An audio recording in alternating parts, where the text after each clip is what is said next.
of grapes. It's even though it's not chilled, it's got a lovely full flavour. It's not too. Oh, we're recording, aren't we? Okay. Well, welcome folks to MaxCyclingTV's That Tour de France show. I'm Matt Stevens. I'm Holly Blades. And we're here to talk about the tour so far. And what a tremendous tour it's been, Holly. It is, yeah. We're on day 4. Day 4 already. Yep. It's gone so quickly. I mean, we've had the prologue, 4 tremendous sprint stages with numerous winners, and obviously one particular guy who's really burst to the fore, and that's old Peter Sagan. Or Sagan. Or Sagan. Sagan. What are your thoughts on this prodigious Slovak talent? Well, the immediate word that springs to mind is what a tool, but you can't deny his talent. He kind of lacks the kind of humility, and I was saying earlier that my main issue with him is his lack of joy at winning. He just doesn't. He's like, yeah, that was easy, so what? Whereas, Cav always had the arrogance, but he just looked, oh my God, I've won. Sagan. Yeah, I know on Twitter and listening to looking at some of the pro tweets, he has divided opinion. I mean, I think everybody's in agreement that he's a superb talent, but I think just the manner of his wins is just a slight little bit disrespectful. But again, we've got to understand he's only 22. He's got this wonderful talent, and I think he's just showing off, and he's in for the ride. But what's your thoughts, Dave? I love him. I think the sport needs characters, doesn't it? Boxing thrives on characters, and if you've got someone like Peter Sagan out there doing his funny little finishes, I think the public are going to love him or hate him, but they're going to want to watch him on telly, and that's good for the sport. So Sagan's like a type of Slovak Marmite, basically. Is that what you're saying? Well, yeah. I was thinking more like Slovak Mike Tyson. Okay, fair enough. So back to the stages. We've had the prologue. Yep. And obviously big Fabs. I mean, what a powerhouse that guy is. Nobody was ever going to beat Fabs though. We were a bit unsure about his form, but he obviously was having no problems. Was he 7 seconds up? I mean, Brad did a superb ride, and obviously I think for me the surprise ride of the day has got to be Chav, isn't it? Yeah. I mean, that was a superb ride. I mean, for the guy with a face a little bit like Alien, as you suggested. He does, yeah. He needs a little Chavanel coming out his mouth. He has got a very, very unique grimace, that chap, hasn't he? But I think the French love him. And to be honest with you... Or Willem Dafoe. A little bit Willem Dafoe-esque with the kind of jowls and stuff. But I do love that guy. And he loves this race. He revels in this race. But he does. I mean, in the past few stages, he's just made an attack every day, hasn't he? Yeah, he's really tried to get that jersey on his back, isn't he? And yeah, a guy that... I love his aggressiveness, and he rides with a lot of panache. But and Cuddles... Obviously, Cadell was up there in 5th or 6th. Yeah. I think one of the surprises for me was that Heisdall did quite a good time trial. I think Heisdall was 11th, wasn't he, in the prologue? A really solid ride from the Giro winner. So, a definite dark horse. And I know, obviously, Dave's prediction for the overall win.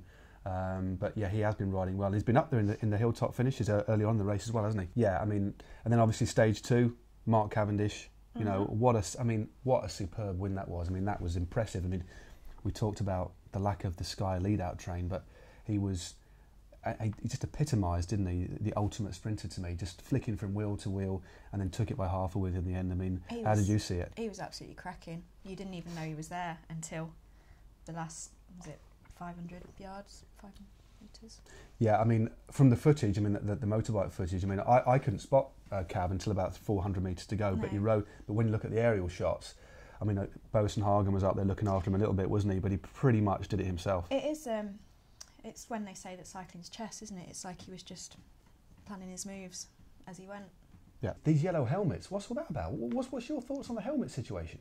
I quite like it. I like everything, don't I? You do, Dave, don't you? Yeah. You're just so easily pleased. It's just easy to see Team Sky. It's Team Sky who wear them, right? Yep. It's easy to spot them, and I think the whole idea is for TV. They try these little things. It might work, it might not work. Morkov does have a spotty helmet. Morkov does. I know Sagan has a green helmet, doesn't he? But indeed, yeah. So I just got that one, Holly. Yeah. There we go. I think it's time for a cherry tomato, actually. And most teams now have. I mean, there's lots of teams with the filled-in helmets, and if you look closely today on the stage that Greipel won, he had one of those kind of like, I know, for want of a better word, a condom over the top of his helmet. Again, the see-through one, like Cav did. So it's obviously the way to go. Well, I think it's something. It's certainly created a discussion point. I think the main problem's been that people think it's disrespecting the yellow. I mean, the yellow is for the leader of the GC, not the best team. That is a very good point, actually. I mean, obviously, that the Tour have implemented it, and the teams knew long in advance of the Tour that this was going to happen. But I think that's a really good point, and I think the integrity of the yellow jersey, you could argue, has been compromised. But again, as it's the Tour organisation themselves that brought it in, they could have just, if they want to make it visible from above, it could be, you know, black with a big red spot on it or something, you know, or a target, or an arrow. Indeed. Like, here we are. One of those big flags, you know, the bikes when they've got a big flag like on a pole. Well, the kids, like the on the kids have. choppers. So you don't lose them. I think there should be. That's what the leading team should have. Yeah. I think it should. I think it's a constantly evolving thing, and maybe we should write some suggestions into Prud'homme. Okay. I think there's some pretty valid ones there, Dave. To be honest with you. Good. But so moving on. Yes. So we got Fab winning the prologue. We've got Sagan, and then we've got Cav, and then the next stage, another one for Sagan. I mean, what kind of celebration was going on there? First was the chicken wings, and next is the running man. Well, I mean, what's all that about?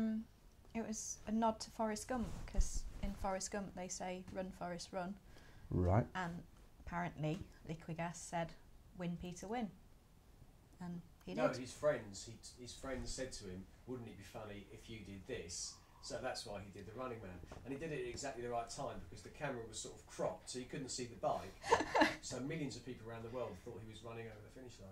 Well, there you go. But I think he's definitely struck a chord, a negative chord with some of the riders. Now, Robbie Hunter was on Twitter, you know, not being particularly Robbie chuffed. Hunter's one of the more vocal riders, though, isn't he? Whenever he is, he's a little bit. I like it though. Robbie Hunter's a nice guy, actually. You know, full respect to Robbie. But again, I think when you look at all the other sprinters grimacing over the line, then you've got him pretty much.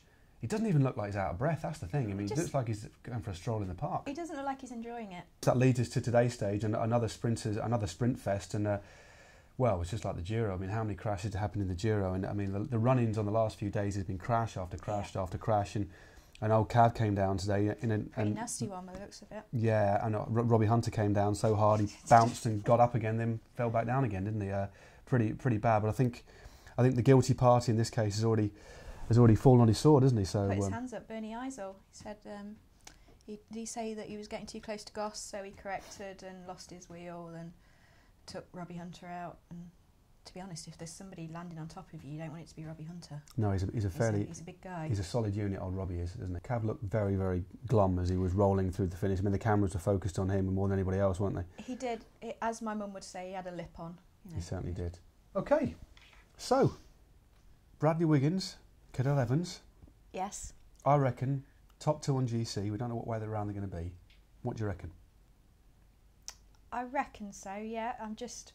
I can't help but think of that general underlying unlucky British streak. Interestingly, I mean, what are your thoughts on the way Cadel has ridden this week? I think he's ridden exceptionally well. He's ridden very, very well. He's always been at the front. He's always been behind Big George. You know, he's not come off in any of the crashes. He's just kept himself safe, kept his head down. Yeah, Cadel has impressed me. He's got a couple of top tens already. I mean, on the steep incline to the finish when Sagan did his running man dance, and I think Cadel was sixth, wasn't he? He was in there, yeah. But yeah, Big George in his 17th tour, which in itself is a record, has been shepherding. But he's still so young. What, Big George? He's like 38. Yeah, I mean, young. Cadel wants to win this tour. He wants to defend it, and the way he's ridden so far augurs well, I think. So I think that there's going to be a massive ding dong in the mountains between him and Brad and and the rest. But Bradley as well got caught behind the crash today. But again, the guy was riding at the front. I don't think any fault can be laid at his feet. No. Just one of those things. But Bradley's been looking good, and an exceptional prologue as well. A problem for Brad is that he's already lost one of his domestiques. Sorry, yeah, of course. He's lost Sitsov, isn't he? Who broke his collarbone in yesterday's. Broke his leg. Right, apologies there. I've actually not done my research, but I didn't realise he'd broken his leg. He's fractured his leg. Tibia. Is it a tibia? Jeez, nasty. I saw he tried to stand up and they sat him back down again and just left him there. Right. So it was obviously, I thought it was his ankle to start with, but tibia would make sense. I mean, he was one of Cav's lead-out trainers, somebody Cav brought across from HTC, but was, you talk about, we've only lost one rider, but with teams of 9, you're looking at 12% of the team is now gone, and if Bradley ends up in the yellow jersey, someone like Konstantin Sitsov would have ridden well on the intermediate stages, before they hit the mountains on the kind of rouleur kind of stages, and they've lost somebody big, you know. Brailsford and co and Yates are going to have to sort of take stock of that kind of situation and maybe refocus and perhaps leave Cav completely on his own. And of course, I mean, what a tour poor old Tony Martin's had as well. Definitely, I mean, yeah. flatting in the prologue and then wiping out on the first stage. I mean, I bet he's got a tour to forget. It's going to affect his Olympics as well, isn't it? Definitely, but he's still holding in. I mean, I saw him riding today. He got on his bike and they set the cast around his bike position. Oh right, I didn't know that. So he's got kind of a movable cast on his hand that was set around his handlebars.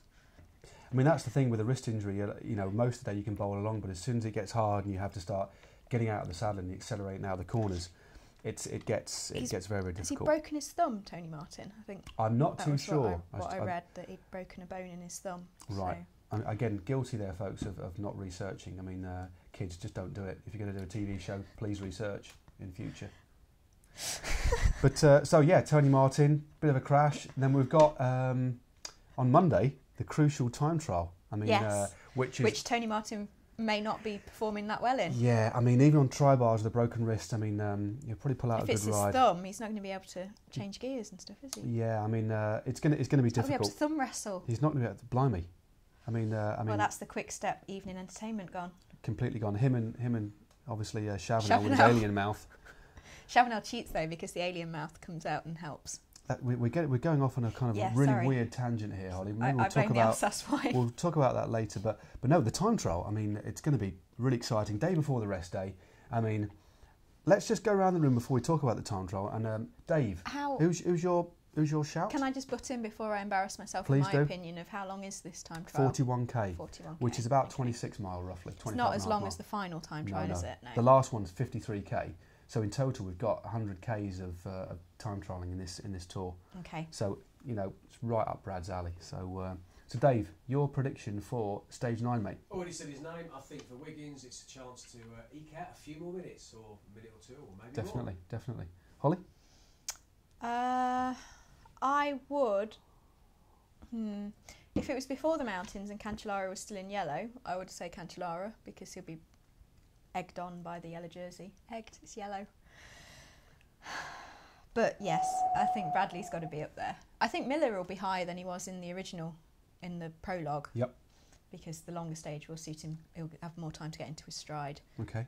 I think he'll be disappointed with his prologue finish, and he's not doing the prologue at the Olympics. He would have found out today. Oh, the time trial, you mean? Yeah, sorry, the time trial. Sure. So he'll be wanting to make the most of his time trial abilities, I guess. Well, I mean, for what it's worth, my prediction for the time trial, I think Bradley's going to nail it. I think Cancellara is going to be second, and I think Chris Froome's going to be third. Froomey. The Froomster. The Froomster, definitely. And I believe I did see on Twitter today, Holly, that you want to bop this guy's nose. Just talk me through why you want to bop Chris Froome's nose. What's that all about? Boop his nose. Is that because of his kind of? He's got such a perfect little ski slope nose, you know. Just a boopable nose. Is that what we're saying? Boop. Okay. Want to do that to him? So Chris Froome, if you happen to be watching this, which I doubt, but maybe some of your friends could tell you, Holly would like to boop your nose. And who do you think is going to shine? Well, I predicted Chris Froome purely randomly because I've seen him do well on similar stages before. Yep. And so I think I'll go for him. I'd like to see him do it. I'd like to see a Skyboy win it. I think he'll be protecting Bradley, but I think he'll probably he could shoot off at the end. Dave. Keep Brad up in the GC, but then just take a stage win for himself.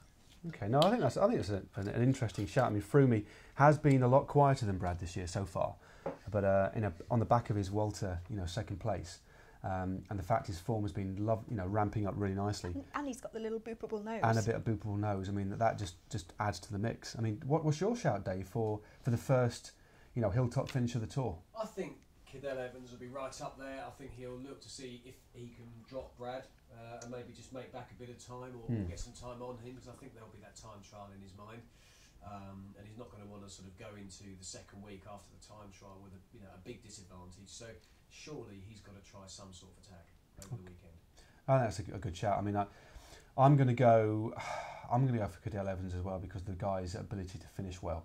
But if it's not Cadell, I think something different might happen. And the reason why is because I think it's very early in the race to start to control the race. I think a break may go, and stay away with non-GC protagonists in it that will later drop away. So I think we could see a bit of a shake-up, but I think there'll be some non-GC guys that maybe a break of about 3 or 4 rides that may take several minutes and stay away till the end, and then we see a secondary battle for the actual GC. So I think if Cadell doesn't win out the protagonist, there's going to be a lead group away to take the stage, and maybe the yellow jersey before it's taken over by... it's what I like to call the random Spaniard factor.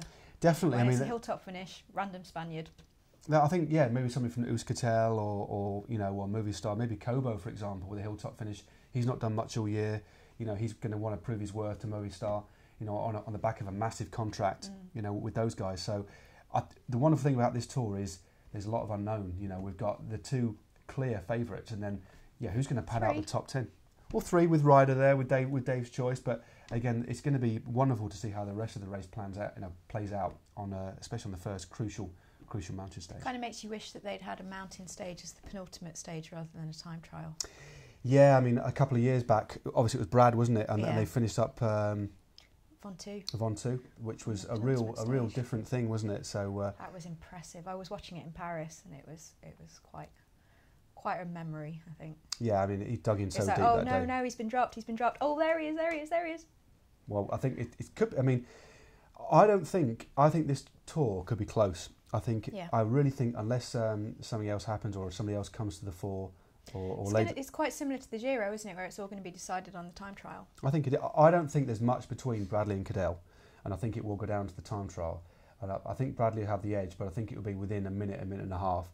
And I think the final time trial will be very, very exciting. So, on the kit front, Dave, I mean, I know Holly mentioned down Twitter, I mean, the Harmonator, Dave Harmon on Eurosport, Saxo Tinkoff, but let's give the team its full name, Saxo Bank, Tinkoff Bank. That kit, it's a bit funky. You described it, as a packet of a sachet of mayonnaise that is sold in Brannigan's. I mean, talk us through that. Wetherspoons. Brannigan's, sorry. Well, for a start, I just have to say, you said Tinkoff. Okay. But yeah, they look like the Peloton. My mum has always said the Peloton looks like a bowl of Skittles, but I think it's increasingly looking more like the Wetherspoons tray of condiment sachets. I like that. I do like it. I do like that. Yeah, the yellow and the blue of Saxo Bank is a mayonnaise sachet. Katusha, ketchup. Katusha is ketchup, obviously. Movistar is the green of salad cream. AG2R brown sauce. Yes. See? We're sorted. We're pretty much condimented up, aren't we? While we're talking about kit, Dave, Holly, I mean, I know you're a big fan. I do not like the AG2R kit. I really like the AG2R kit. Have you ridden behind it in a race? Well, no, but yes, I have most of the people who are watching it. I've ridden behind it. I had to suffer on somebody's wheel. Have you ridden behind Futon Saveto's old kit? No, fortunately not. Well, there you go. You can't complain. There we go. That's a fair shout, actually. AG2R, teal and chocolate brown. It's a classic combination. Classic combination / wrong, in my view. I'm sorry. We're going to have to agree to disagree. Referring to your previous question, Dave, Lotto Belisol, I think, is my favourite kit in the Peloton. It's just so retro. It's like, what was the old US kit that had was it Wrigley's? That was the red, white and blue? It was the old kit, it was Brooklyn. Right. It was Brooklyn, which was a chewing gum, and that was a lovely kit. I mean, that's what I just really like, the simple retro. The Lotto kit looks like a late 70s, early 80s cycling kit. And it stands out, doesn't it? It does. But, mainly because they're always on the front. Yeah, I mean, today, for example. I'm mourning the loss of Argyle for Garmin. But the red stripe's a nice touch. Yeah, I think that the new Garmin Sharp kit looks nice with the red in it. But yeah, as you said, the Argyle has become more and more, surreptitious. That first year with the bright orange Argyle, that was a cracker. That was a good kit. There we go. So as we head into the weekend, it's all to play for. And as I say, just for those viewers who are interested in the props, those weren't cherry tomatoes. They were plum tomatoes, £1 from Tesco's, and they went down an absolute treat. See you soon. Was that an ad break or the end?